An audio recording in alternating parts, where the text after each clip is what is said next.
অর্ধজাহানের খলিফা হযরত ওমর। দিনের বেলা মানুষের বিচার করে, রাতের বেলা মানুষের বাড়ি বাড়ি ঘুরে ঘুরে খোঁজ খবর নেয় কার কি হালাত। এরে নবীর আশিক উম্মতের দল, হযরত ওমর ফারুক রাদিয়াল্লাহু তাআলা আনহু রাতের বেলা মানুষের দাঁড়ে দাঁড়ে ঘুরে এনার খোঁজ খবর নেন কার কি হালাত। ঘুরতে ঘুরতে গিয়ে দেখেন জঙ্গলের কিনারায় এক জায়গায় আগুন। দূরত্ব বজায় রেখে তাকায় দেখতেছেন এক বৃদ্ধা মহিলা বসে আছেন, আর পাত্রে পানি গরম হচ্ছে, পায়ের কিনারায় বাচ্চাগুলো মাটিতে পড়ে আছে ঘুমন্ত। হঠাৎ করে বাচ্চা সজাগ হয়ে কান্না করে, আম্মু খানা দেও, পেটের ক্ষুধা সহ্য করতে পারি না। মা ডেকে বলেন, ও সন্তান অপেক্ষা কর, তোদের জন্য খানার আয়োজন হচ্ছে, একটু অপেক্ষা কর। ওমর দাঁড়ায় দাঁড়ায় দেখতেছেন বাচ্চাগুলো আবার কান্না করে করে আবার মাটিতে ঘুমিয়ে পড়েছে।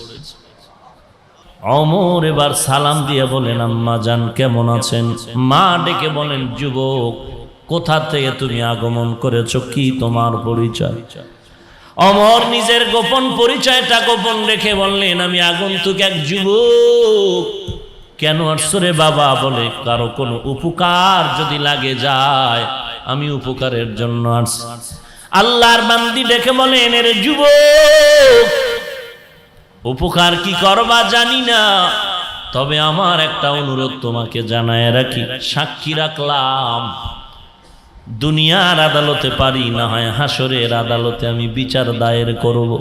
আমাদের দেশের পরিচালনায় নাকি ওমর নামের এক বান্দা আছে, তার বিরুদ্ধে আমি আল্লাহর আদালতে বিচার দিব। কারণ একদিন আর দুদিন না, আমি বৃদ্ধা মানুষ, আমার খানা নাই, ঘুম নাই, আর আমার বাচ্চাগুলো কান্না করে করে মাটিতে পড়ে আছে, খানা পায় না। আমি বাচ্চাদের বাহানা দিয়া দিয়া আগুন জ্বালায় অপেক্ষা করতেছি, কিয়ামতের ময়দানে আমি ওমরের বিরুদ্ধে আল্লাহর আদালতে মামলা দায়ের করব। ওমর দাঁড়ায় দাঁড়ায় শুনতেছেন, পরিচয়টা এখনো দেন না। ওমর বলেন, আম্মা জান অপেক্ষা করেন, আমি দেখি কিছু উপকার করা যায় নাকি।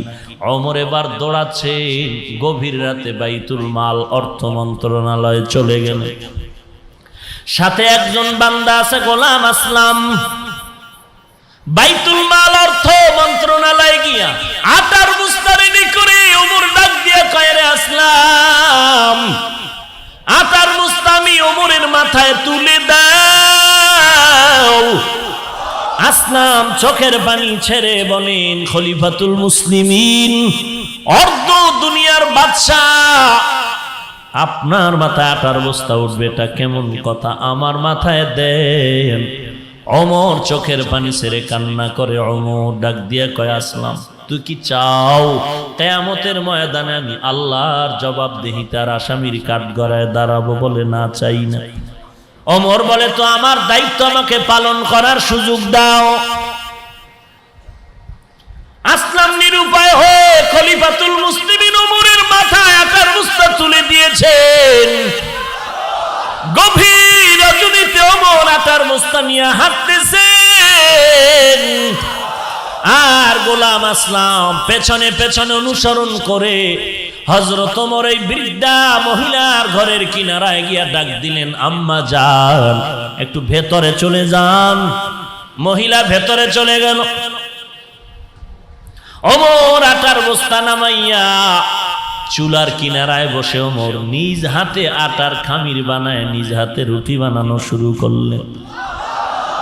ওমর রুটি বানায় বানায় বলে, আম্মা জান এই রুটিগুলো আমি রেখে গেলাম, আর আটাও রেখে গেলাম, নিজেও রুটি খান, বাচ্চাদেরও রুটি দেওয়ার ব্যবস্থা করে। আটা শেষ হওয়ার আগে আবার খোঁজ নেওয়ার চেষ্টা করবো, হে আম্মা জান। হযরত ওমর বলে, মা রুটিগুলো তুমি খাও, আটাও রেখে যাই। আল্লাহর বান্দি বলে, যুবক দাঁড়াও, আমি আল্লাহর দরবারে তোমার জন্য একটু দোয়া করে দেই। হাত উঁচু করে কান্না করেন আর বলেন, ও মালিক, আমার দেশের ওমরের না দিয়া যদি এই যুবক আমাদের দেশের পরিচালনার দায়িত্ব পাইতো, এই দুনিয়া যেন বেহেশতের বাগান হয়ে যেত।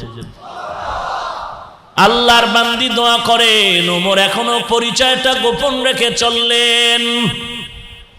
হযরত ওমর চলে গেলেন। পরের দিন মসজিদে নববীর মধ্যে জরুরি বৈঠক ডেকে বার্তা বাহককে পাঠায় বলেন, যাও অমুক এলাকার এক মহিলা বৃদ্ধা, তাকে এই জায়গায় ডেকে নিয়ে আসো, খলিফাতুল মুসলিমিন ডেকেছে।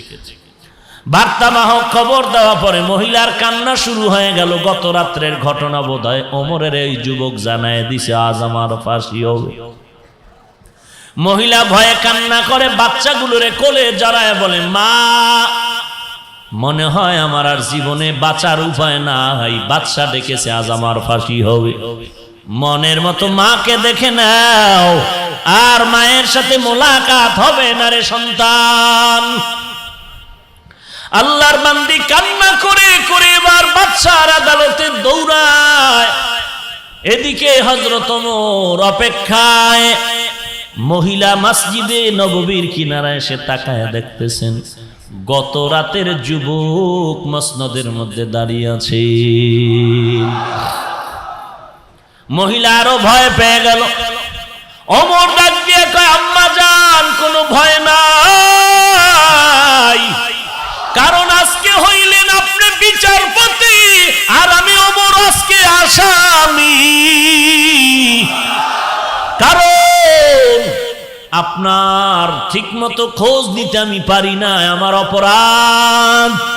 হযরত ওমর একটা পাগড়ি হাতের মধ্যে নিয়া, পাগড়ির একটা মাথা তার গলায় পেঁচায়া অগ্রভাগ মহিলার হাতে দিয়া বলে, আম্মা জান, আমার বিচারটা করেন, আমার বিচার করেন, আমার ফাঁসি দেওয়া লাগলে দেন, কারণ আমি আপনার খোঁজ নিতে পারি নাই। আপনার ওই শিশু বাচ্চাদের চোখের পানি জমিন স্পর্শ করেছে। আমি যদি আগে খোঁজ নিতাম, ওই বাচ্চারা কান্না করতো না। শিশু বাচ্চাদের কান্না, ছোট ছোট বাচ্চাগুলো ক্ষুধার তৃষ্ণায় কান্না কেউ সহ্য করতে পারে না। ও আম্মা জান, আমার বিচার করেন, দুনিয়াতে আমার বিচার হওয়াটাই দরকার।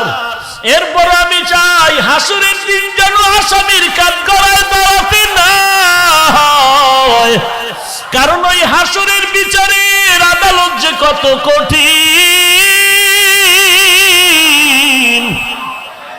মাথার উপরে সূর্য, সূর্যের গরমে জমিনটা হয়ে যাবে তামার। একদিকে জাহান্নামের আওয়াজ। ওরে আল্লাহর বান্দা, ওমর কান্না করে, আমি একটা সেকেন্ডের আযাব সহ্য করতে পারবো না। ওই জাহান্নামের আগুন, জাহান্নামের আওয়াজে হাসরের ময়দানটা থরথর করে কেঁপে উঠবে। অপরদিকে আমার আল্লাহ ডাক দিয়া বলবেন, লিমানিল মুলকুল ইয়াউম লিল্লাহিল ওয়াহিদিল কাহ্হার। আল্লাহ হাসরের দিন ডেকে বলবেন, এরে দুনিয়ার রাজা বাদশা কোটিপতি, আয় আয় আয়, আজকের এই দিনের রাজত্ব কার? আল্লাহ পাকের কুদরতি আওয়াজে হাসরের মাঠটা থরথর করে কেঁপে উঠবে। সূর্যের তাপে জমিনটা হয়ে যাবে তামা। ওমরের চোখে পানি, হাসরের ময়দান কঠিন। একটা সেকেন্ডের জন্য আযাব সহ্য করতে পারবো না, এমন এক মুসিবতের দিন। আমি ওমরকে যদি আল্লাহ জিজ্ঞাসা করে, আমার জাহান্নাম ছাড়া উপায় নাই রে মা, আমি ওই জাহান্নামের আযাবের ভয় পাই। কারণ হাসরের ময়দান এমন কঠিন হবে, সমস্ত নবীরা উম্মতের কথা ভুলে কান্নার আওয়াজ। মা সন্তানের পরিচয় দিবে না, সন্তান মায়ের পরিচয় দিবে না। শুধুমাত্র রাহমাতুল লিল আলামিন, উম্মতের চিন্তায় বিভোর, সিজদায় পড়ে কাঁদবেন, আল্লাহ আমার উম্মতের ফিরাও, একটা উম্মত যেন জাহান্নামে না যায়, কারণ জাহান্নামে গেলে আমি জান্নাতে যাব না রে আল্লাহ। আল্লাহ পাক তখন নবীকে খুশি করে বলবেন, ওয়ালা সাউফা ইউতিকা রাব্বুকা ফাতারদা, এরে পয়গম্বর আমি আপনাকে বেজার করব না, খুশি করার ওয়াদা দিয়েছি, নবী অপেক্ষা করে, আপনার উম্মতগুলো আমি বেছে বেছে জান্নাতে দিয়া দিব। এরে নবীর উম্মতের দল, ওই মুসিবতের দিন যদি বান্দা বাঁচার কোনো নিয়ত থাকে, একমাত্র সুন্নতের আমলের আঁকড়ায় ধরো, আর নবীর মহব্বতে, নবীর মহব্বত নিয়া নামাজ পড়ন, কোরআন তেলাওয়াত করো, আলেম ওলামাদের সংস্রবে গিয়ে আমলকে সুন্দর করো, মা বাবার খেদমত করো, সুন্নতের আমল করো, গুনাহ থেকে জিন্দেগিটাকে বাঁচানোর চেষ্টা করো। পারো না বললে হবে না, চেষ্টা করো, আর আল্লাহর দরবারে চোখের পানি ছেড়ে কান্না করো, ও দয়ার মালিক মেহেরবানি করে তুমি আমাকে কবুল করে নাও। এই ময়দানে আমার মতো গুনাহগার কেউ নাই, আয় আল্লাহ গুনাহগার হয়ে কবরে যেতে চাই না, তওবার দরজায় ফিরে আসতে চাই রে মালিক। আয় আল্লাহর জীবনে নামাজ ছাড়বো না, বেপরদায় চলবো না, গুনাহের পথে যাব না, সহিভাবে কোরআন শিখবো, আলেম ওলামাদের কথা মতে চলবো, নবীর সুন্নতের আমল করব, মা বাবার খেদমত করব, আল্লাহর মহাব্বতে তওবা করার যদি নিয়ত হয়, খাঁটি তওবার নিয়তে দুটো হাত আল্লাহকে দেখায় দাও।